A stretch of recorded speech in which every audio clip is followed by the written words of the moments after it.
दोस्तों, हमारे YouTube channel commerce knowledge hub में आपका बहुत बहुत स्वागत है। आज है 6 दिसंबर 2020 और 6 दिसंबर 2020 को करंट अफेयर्स से संबंधित जितने भी प्रश्न हो सकते हैं हम उन सबको कवर करने की कोशिश करेंगे जो आपके एग्जाम की दृष्टि से बहुत उपयोगी साबित होंगे। लेकिन हमेशा की तरह सबसे पहले आज का सुविचार। जिस काम में सफल होने की संभावना ज़्यादा हो उसको करने पर हम सफल होते हैं, लेकिन जिस काम में असफलता की संभावना ज़्यादा हो उसको करने पर हम श्रेष्ठ होते हैं। तो चलिए इन शब्दों के साथ शुरू करते हैं आज के important one liner current affairs और उनके कुछ ज़रूरी फैक्ट्स।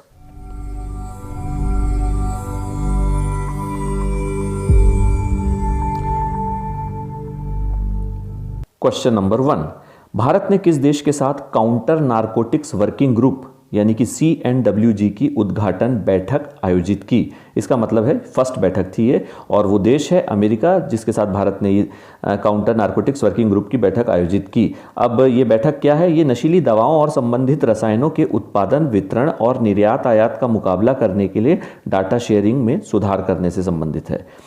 अब हम आगे बढ़ते हैं अपने नेक्स्ट क्वेश्चन की तरफ। क्वेश्चन नंबर 2, विश्व मृदा दिवस यानी कि वर्ल्ड सॉइल डे कब मनाया जाता है? तो दोस्तों इसका सही जवाब है 5 दिसंबर।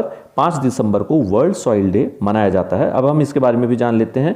मानव कल्याण, खाद्य सुरक्षा और पारिस्थितिकी प्रणालियों के लिए महत्वपूर्ण मिट्टी की गुणवत्ता के महत्व के बारे में जागरूकता बढ़ाने के लिए हर साल 5 दिसंबर को विश्व मृदा दिवस मनाया जाता है। और वर्ष 2002 में international union of soil sciences जो कि IUSS है, उन्होंने मृदा महत्व के बारे में बताने के लिए एक अंतर्राष्ट्रीय दिवस की सिफारिश की थी और संयुक्त राष्ट्र महासभा ने 5 दिसंबर 2014 को पहला आधिकारिक विश्व मृदा दिवस मनाना शुरू किया। अब इसके बारे में और बात कर लें तो विश्व मिट्टी दिवस या विश्व मृदा दिवस जो है वो थाईलैंड के राजा भूमिबोल अदुल्यादेज के जन्मदिन के अवसर पर मनाया जाता है। और जो राजा भूमिबोल थे, इन्होंने 70 साल तक थाईलैंड पर शासन किया था। इस दौरान राजा भूमिबोल ने कृषि पर विशेष ध्यान दिया था। और मृदा विज्ञान के बारे में हम थोड़ी सी और जानकारी ले लेते हैं। तो ये जो मृदा विज्ञान का अंतर्राष्ट्रीय संघ है जिसे IUSS कहा जाता है, इसके अध्यक्ष हैं तकाशी कोसाकी जो कि जापान के हैं। और मृदा विज्ञान के अंतर्राष्ट्रीय संघ की स्थापना की अगर हम बात कर लें तो इसकी स्थापना हुई है 1924 में। और मृदा विज्ञान मुख्यालय का अंतर्राष्ट्रीय संघ जो है वो है वियना, ऑस्ट्रिया में। तो ये सब चीज़ें आपको ध्यान में रखनी है। अब हम आगे बढ़ते हैं अपने नेक्स्ट क्वेश्चन की तरफ। क्वेश्चन नंबर 3, अंतर्राष्ट्रीय वॉलंटियर दिवस या इंटरनेशनल वॉलंटियर डे कब मनाया जाता है? तो दोस्तों इसका सही जवाब है 5 दिसंबर को। और ये है, इसके बारे में जान लेते हैं। आर्थिक और सामाजिक विकास के अंतर्राष्ट्रीय स्वयंसेवक दिवस के रूप में इसे जाना जाता है और हर साल 5 दिसंबर को विश्व स्तर पर इसे मनाया जाता है। और 2020 की थीम है together we can through volunteering.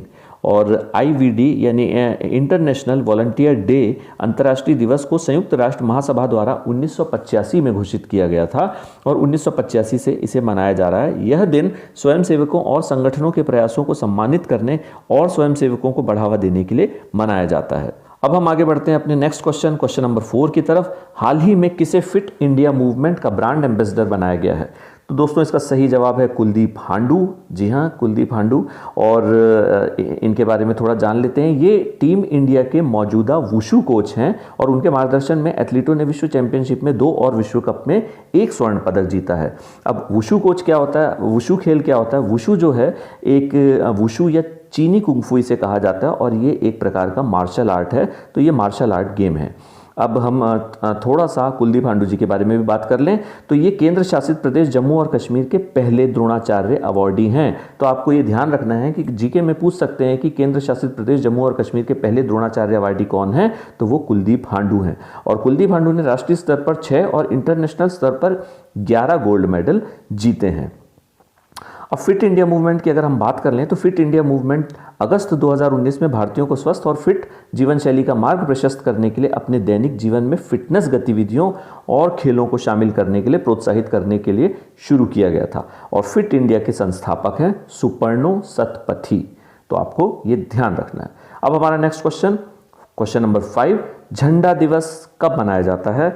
तो इसको सही जवाब है इसका 7 दिसंबर को। भारतीय सेना प्रत्येक वर्ष 7 दिसंबर को झंडा दिवस मनाती है और 1949 से प्रतिवर्ष ये मनाया जाता है।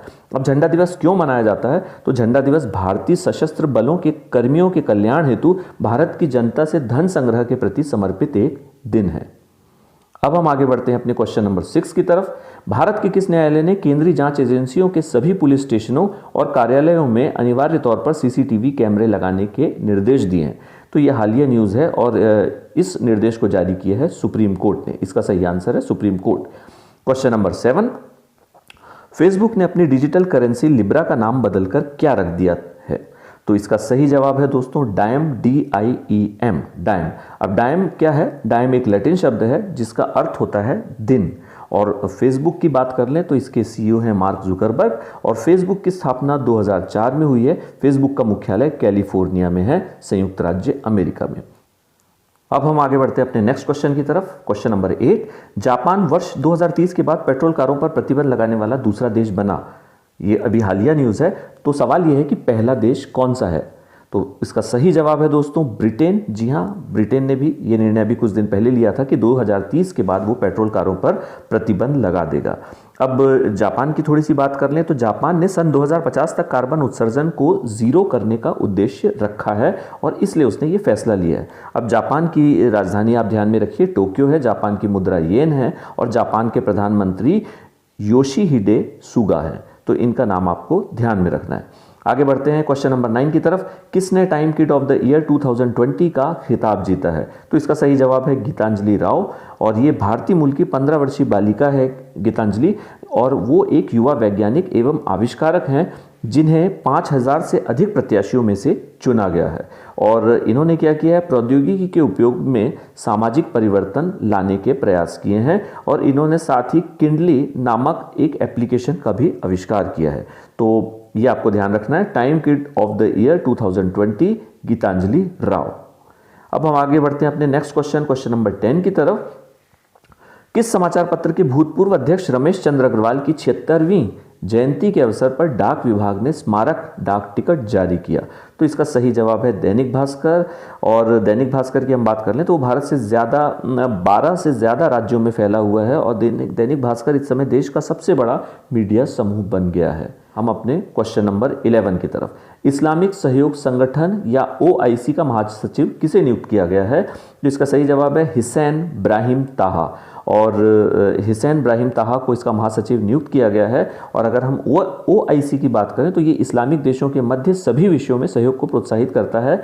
OIC की फुल फॉर्म आपको ध्यान में रखनी है, ऑर्गेनाइजेशन ऑफ इस्लामिक कोऑपरेशन। और OIC का मुख्यालय है जिद्दा सऊदी अरब में और इसकी स्थापना हुई है 25 सितंबर 1969 को और इसमें कुल सदस्य हैं 57। अब हम आगे बढ़ते हैं नेक्स्ट क्वेश्चन नंबर 12 की तरफ। किस राज्य की एक्वाकल्चर सेंटर ने राज्य की अर्थव्यवस्था में 50,660 करोड़ रुपए का वार्षिक योगदान दिया है? तो दोस्तों इसका सही जवाब है आंध्र प्रदेश। अब हम आगे बढ़ते हैं अपने next question number 13। New Zealand cricket board के अध्यक्ष पद पर किसे नियुक्त किया गया है?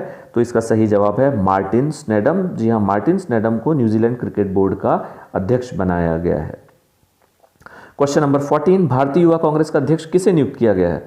तो ये भी हालिया न्यूज़ है। इसका सही जवाब है BV श्रीनिवास और BV श्रीनिवास को युवा कांग्रेस का अध्यक्ष नियुक्त किया गया है। Next question, important question. हाल ही में किस राज्य के पूर्व मुख्यमंत्री ने अपना पद्म विभूषण पुरस्कार लौटा दिया?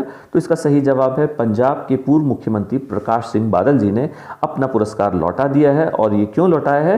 क्योंकि कृषि कानून के विरोध में किसानों का समर्थन करते हुए उन्होंने अपना पद्म विभूषण लौटा दिया है। जैसा कि आपको पता ही है दोस्तों, आजकल पिछले कई दिनों से देश में कृषि कानून का विरोध हो रहा है और इसके लिए किसान दिल्ली के बॉर्डर पर जमे हुए हैं। अब हम आगे बढ़ते हैं अपने अगले क्वेश्चन की तरफ। Question number 16।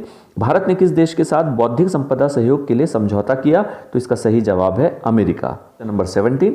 किस देश में पहला हेल्थ केयर फ्यूचर समिट संस्करण का आयोजन किया जा रहा है? तो इसका सही जवाब है दुबई, जो कि संयुक्त अरब अमीरात में है। और इस सम्मेलन की अगर बात कर लें तो यह सम्मेलन सभी मेडिकल प्रोफेशनल्स, स्वास्थ्य मंत्रालय और सरकारी अधिकारियों को समर्पित है और इसका आयोजन 6 दिसंबर से 8 दिसंबर तक दुबई में किया जा रहा है। और संयुक्त अरब अमीरात जो है वो मध्य पूर्व एशिया में स्थित एक देश है और यहाँ की राजधानी है अबू धाबी। यहाँ की मुद्रा है UAE दिरहम।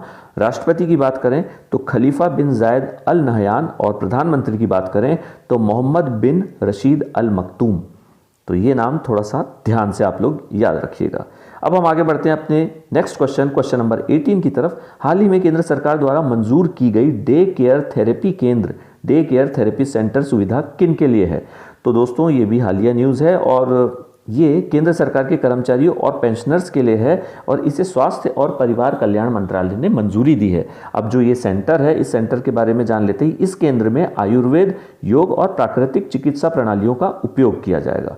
तो ये सरकार द्वारा की गई एक अच्छी पहल है। अब हम आगे बढ़ते हैं अपने क्वेश्चन नंबर 19 की तरफ। भारतीय अंतर्राष्ट्रीय विज्ञान समारोह का आयोजन कब किया जाएगा?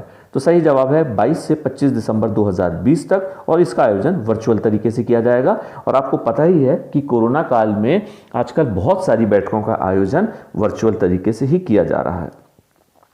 आगे बढ़ते हैं अपने नेक्स्ट क्वेश्चन की तरफ। Question number 20। भारत के किस शहर में A&I रोबोटिक्स टेक्नोलॉजी पार्क यानी कि आर्ट पार्क लॉन्च किया गया है? किस शहर में? तो इसका सही जवाब है बेंगलुरु। और ये पार्क भारतीय विज्ञान संस्थान यानी कि IISc बेंगलुरु द्वारा AI फाउंड्री के सहयोग से स्थापित नॉट फॉर प्रॉफिट फाउंडेशन है। और AI की अगर हम बात कर ले तो AI होता है आर्टिफिशियल इंटेलिजेंस, कृत्रिम बुद्धिमत्ता और रोबोटिक।